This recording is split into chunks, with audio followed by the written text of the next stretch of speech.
UNC की माइकैदगी फाजन की Naga civilian तरुक असे थुब मतमदा अखोगी थादोक पिरकनबा अमदी असिबा अखोगी हक्चांग ओरगसु खुशिना पिरकलो हाइबगी डिमांड तौरबगा लोइनना लेंगाकनसु मसी अखोगी ऑनरेबल सीएम जो हक्चिना लौबगा लोइनना मसी सोइदना थबक ओइना अखोगी थीबोंबगी अखोगी हक्चांग अखोगी फंगनबा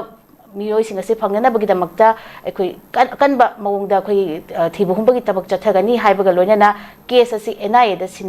सिनगनी हाइबगी वाफम सु पलेजा अहान बिगोइन ओजा कमाइ थमिनिंगजा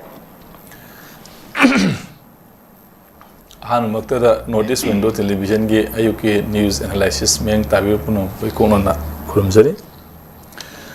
लेर मसे कनोनी यामना सांगना नैनरुबा नत्र खंग लोई खंग खंगनरबा नुतीगी होई खबरदा नत्रगा सोशल मीडिया दा कैदा लोई नुतीगी हॉट टॉपिक ओइन लेरबा इशू अमनी को अदो ngarang chief minister ga honorable chief minister ga UNC ga wari sanagi badu step amasung helapani lurei ba phamdi taunari ba posi khoigi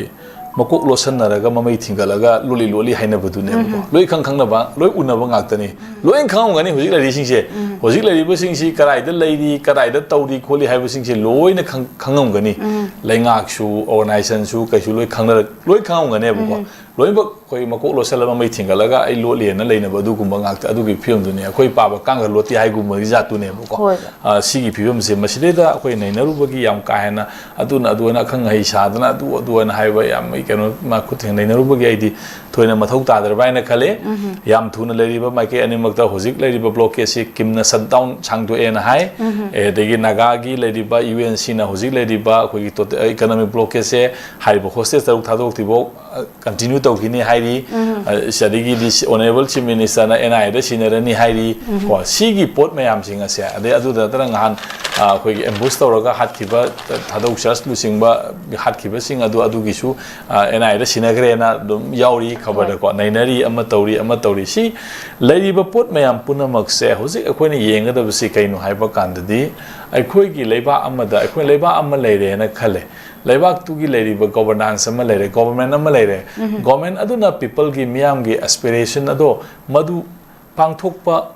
ngamdraba amadi kariguma madu pangthokpa yana ngamdre haidana atopa ama sinnabagi pambai ama akoina mechanism machiner agasu sila ibaduna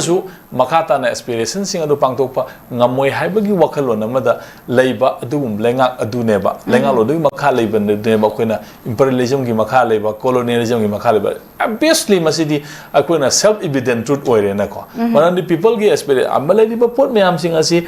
mi hatle mi phare adu pa bangamdre phajel le lauthok bangamdre adu lenga ama leiba gi kari no ba leiba pot asi adu itaga lenga si masidi da loina khang tawrong ngata neba khang da amta leiro asuk yam agency security adu ada leiba loima khang ngata ni adu khangna mayamang da puthok pa yadana tawriba makhal gi lenga lo ma salai riba asigumba people gi aspiration amada khona salhan bangam da makhal gi lenga lo na ma leiba asibune ba khoina colonialism colonize haidi se ko masi akoina self evident true ni masai gi area si de ga hena ka su haining de yamna khang hei sadana adu tawada adu na adu phagi bani adu pungi bani adu haiba singse loina mu unaba loina mu khana tane khang de aibam te yaroi loi khang gani amasu government su khang gani ai CSO leiriba mayam sing asi loi khang gani ko da khang bani na akoina akhang budu kari no hairu du su akoina akhang budu da kaim haibi adamina akoi gi di noina khangi haibu akoina khangi haibu si mangai ba noina tawi mayam sing ado ai su khangi haiga to mangai ba sida leiriba pot mayam sing aduna mase loina mak pukning wakhan ojik kamai leirongani haiba pot mayam adu sidaida akhoi gi nagagi kamusing na phajelaga thami haiba mioi taramari haidare ko adusu mai kimna thadok piro na appeal tawri ko adegi di sona kanda na adudi thadok haidu moi na haire sina oirasu puthopiro hingna oirasu puthopiro akhoi gi di sidaida intake ta leiri haiba si mayam clear oina thame ko adu leiri ba po me adu luri ba po si di madusu hayang amu aini meng di ngadi hostage phabai si yaroi de me illegal oi haraka dori me bu ko leiri ba po me am punna mo ge si po me yana khangna uno loi to no ma tani adu leiri ba po me am singa si adegi den hoji naga gi phasele hairi ba si na kana na phaseli no haibu su kulai pa ba militant hai kana no haibu du mo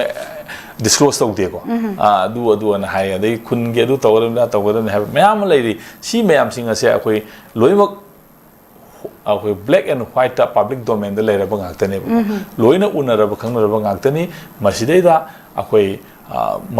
ꯃꯀꯣꯛ ꯂꯣꯠꯁꯟꯅꯔꯒ ꯃꯃꯩ ꯊꯤꯡꯒꯠꯅꯔꯒ ꯂꯣꯠꯂꯤ ꯍꯥꯏꯅꯕꯒꯤ ꯋꯥꯗꯨꯅꯤ ꯀꯥꯟꯅꯗꯦ ꯑꯗꯨꯅ ꯁꯥꯏꯁꯤꯗ ꯌꯥꯝ ꯀꯟꯅ ꯑꯩ ꯀꯩꯁꯨ ꯑꯁꯥꯡꯕ ꯀꯃꯦꯟ ꯄꯤꯅꯤꯡꯗ꯭ꯔꯦ ꯑꯩ ꯁꯤꯗꯩ ꯍꯦꯟꯕ ꯍꯦꯟꯅ ꯌꯥꯝ ꯊꯨꯅ ꯁꯣꯂꯨꯁꯟꯁꯦ ꯄꯨꯔꯛꯅꯕ ꯑꯩꯈꯣꯏ ꯄꯥꯝꯃꯤ ꯍꯣꯠꯅꯕ ꯄꯥꯝꯃꯤ ꯑꯩꯈꯣꯏꯁꯨ ꯀꯔꯤꯅꯣ ꯍꯥꯏꯔꯤꯕꯁꯤ ꯃꯉꯥꯏ ꯍꯥꯏꯒꯗꯕꯕꯨ ꯑꯗꯨ ꯃꯔꯝꯗꯤ ꯃꯌꯥꯝ ꯂꯣꯏ ꯋꯥꯕꯅꯤꯅ ꯑꯗꯨꯕꯨ ꯃꯁꯤꯗꯩꯗ ꯑꯩꯈꯣꯏꯅ ꯀꯟꯀ꯭ꯂꯨꯖꯟ ꯑꯃꯈꯛ ꯐꯪꯉꯤꯕꯗꯤ ꯀꯩꯅꯣ ꯍꯥꯏꯕ ꯀꯥꯟꯗ ꯃꯌꯥꯝ ꯄꯨꯝꯅꯃꯛꯄꯨ ꯋꯥꯍꯜꯂꯒ ꯊꯝꯃꯤꯕ ꯂꯩꯉꯥꯛꯂꯣꯟ ꯑꯃ ꯃꯗꯨ ꯑꯃꯨꯛ ꯁꯤꯟꯗꯣꯛꯅꯕꯒꯤ ꯍꯛ ꯂꯥꯛꯑꯒꯁꯨ ꯃꯗꯨ ꯁꯤꯟꯗꯣꯛꯑꯒꯁꯨ ꯑꯣꯏꯒꯗꯧꯔꯤꯕ ꯒꯣꯔꯃꯦꯟꯗꯨꯅꯁꯨ ꯁꯦꯝ ꯊꯤꯡ ꯀꯩꯅꯣꯗ ꯑꯣꯜ ꯋꯥꯏꯟ ꯏꯟ ꯅ꯭ꯌꯨ ꯕꯣꯇꯜ ꯍꯥꯏꯕ ꯐꯤꯕꯝꯗ ꯂꯩꯒꯗꯕ ꯐꯤꯕꯝ ꯑꯃꯗ ꯂꯩꯍꯜꯂꯤꯕ ꯃꯈꯜꯒꯤ ꯁꯥꯁꯟ ꯂꯩꯉꯥꯛ ꯃꯑꯣꯡ ꯑꯁꯦ ꯃꯁꯤꯕꯨꯅꯦꯕ ꯑꯩꯈꯣꯏꯅ ꯀꯣꯂꯣꯅꯤꯖꯝ ꯍꯥꯏꯅ ꯌꯥꯝ ꯀꯟꯅ ꯂꯥꯎꯅꯔꯛꯏꯁꯦ ꯑꯗꯨꯒ ꯃꯇꯝ ꯑꯃꯗꯅ ꯑꯩꯈꯣꯏ ꯐꯣꯔꯦꯟꯒꯤ ꯂꯩꯔꯤꯕ ꯑꯦꯒ꯭ꯔꯦꯁꯟ ꯂꯥꯛꯑꯀꯥꯟꯗ ꯑꯗꯨꯅꯕꯨ ꯃꯌꯦꯛ ꯁꯦꯡꯅꯀꯣ ꯑꯩꯈꯣꯏꯒꯤ ꯐꯣꯔꯦꯟ ꯔꯨꯜ ꯇꯧꯔꯀꯥꯟꯁꯤꯗ ꯃꯗꯨꯅ ꯑꯩꯈꯣꯏꯒꯤ ꯀꯟꯚꯦꯟꯁꯅꯦꯜ ꯇ꯭ꯔꯦꯗꯤꯁꯅꯦꯜ ꯇꯥꯏꯞ ꯑꯩꯈꯣꯏꯒꯤ ꯀꯣꯂꯣꯅꯤꯖꯝ ꯂꯩꯔꯝꯃꯦꯕꯀꯣ ꯑꯗꯣ ꯍꯧꯖꯤꯛꯇꯤ ꯅꯤꯌꯣ ꯀꯣꯂꯣꯅꯤꯖꯝꯒꯤ ꯂꯥꯛꯀꯥꯟꯁꯤꯗ ꯋꯤꯗꯤꯟ ꯗ ꯁꯦꯝ मागी लेबा अदुदा विदिन द सेम पीपल अदुदैदा मागी मियोय खरना अदि शासन पाइ मियोय खरना तगा प्रिविलेज ग्रुप खरना मदुगी कनु सथरगा लेबा मखलगी लेंगा लोन अदुबु होगी imperialism neocolonialism mai laiba poche saigi area sidanebako aduna hoji masi karmaina khoi sidagi khoi myam punona pamde haiba colonialism khoi myam punona pamde imperialism hai myam sidagi khoi kamaina emancipate torga nanthokadagi haiba wakhalondo adona kangi lambi du satpana tana hoji laiba posidade khoi na kasu expect tonia leite kasu expectation leite leite adum as it is ama hongasu ama lasu adum sigi film adum legadaba leire aduna khoi legadaba posi karmai legadaba ꯗꯕꯅ ꯍꯥꯏꯕꯗ ꯑꯩꯈꯣꯏꯅ ꯋꯥꯔꯤ ꯑꯃ ꯂꯧꯒꯗꯕꯅꯤ ꯇꯥꯏꯅꯔꯒ ꯁꯤꯗꯩꯗ government ꯑꯗꯨ ꯉꯝꯗ꯭ꯔꯦ ꯑꯗꯨ ꯐꯥꯗ꯭ꯔꯦ ꯇꯥꯏ ꯉꯝꯗ ꯂꯩꯔꯕ ꯄꯣꯠꯇꯨꯗ ꯑꯩꯈꯣꯏꯅ ꯇꯥꯏꯅꯔꯒ ꯀꯩꯗꯧꯗꯣꯏꯅꯣ ꯑꯩꯈꯣꯏ ꯀꯃꯥꯏꯅ ꯉꯝꯒꯗꯒꯦꯅ ꯑꯩꯈꯣꯏ ꯈꯟꯒꯗꯕ ꯅꯠꯇ꯭ꯔꯥ ꯑꯗꯥꯏꯒꯤ ꯂꯦꯚꯦꯜꯗꯨꯗ ꯑꯩ ꯂꯥꯛꯅꯤꯡꯉꯤ ꯋꯥꯈꯜꯁꯦ ꯗꯤꯁꯀꯁꯟꯁꯤꯀꯣ ꯑꯗꯨꯅ ꯑꯩ ꯑꯗꯣ ꯅꯥꯀꯟꯗ ꯑꯗꯨꯝ ꯑꯌꯥꯝꯕ ꯃꯇꯝꯗꯁꯨ ꯑꯗꯨꯝ ꯑꯩ ꯁꯤꯒꯤ ꯂꯥꯏꯟꯁꯤꯗ ꯑꯗꯨꯝ ꯊꯝꯖꯕꯅꯤ ꯑꯩ ꯀꯅꯥꯝꯇꯗ ꯕ꯭ꯂꯦꯝ ꯇꯧꯅꯤꯡꯗꯦ ꯑꯃꯗꯁꯨ ꯒꯣꯔꯃꯦꯟ ꯃꯔꯝꯗꯤ ꯂꯩꯔꯤꯕ ꯄꯣꯠꯁꯦ ꯃꯅꯤꯄꯨꯔ ꯒꯣꯔꯃꯦꯟꯁꯤ ꯃꯁꯤ ꯑꯩꯈꯣꯏ ꯀꯔꯝꯕ ꯃꯈꯜꯒꯤ ꯒꯣꯔꯃꯦꯟ ꯍꯥꯏꯁꯦ ꯃꯌꯥꯝ ꯂꯣꯏ ꯈꯪꯅꯔꯕ ꯄꯣꯠꯅꯦꯕ ꯑꯗꯨꯗꯩꯗ ꯑꯗꯨ ꯑꯩꯅ ꯄꯥꯏꯔꯒ ꯑꯗꯨ ꯇꯧꯔꯒꯥꯅ ꯍꯥꯏꯔꯒ ꯑꯗꯨꯅ ꯀꯩꯝ ꯀꯥꯟꯅꯒꯗꯕ ꯅꯠꯇꯦ ꯁꯦꯝ ꯄꯣꯖꯤꯁꯟꯗ ꯑꯗꯨꯝ ꯂꯩꯒꯅꯤ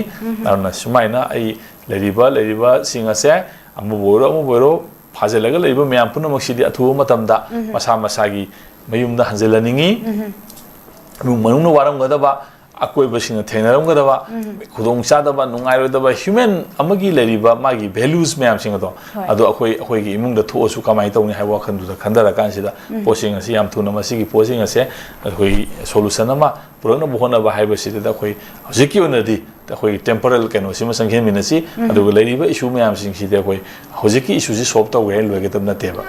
ꯂꯩꯔꯤꯕ concept of magi imperialism concept of colonialism gi mindset se masi phuktu olang thokti bukti oiroi buko akhoi gi approach se adom sat kadabani sine aina hajeningi yama chumba wafam ne ozana thambi gi boza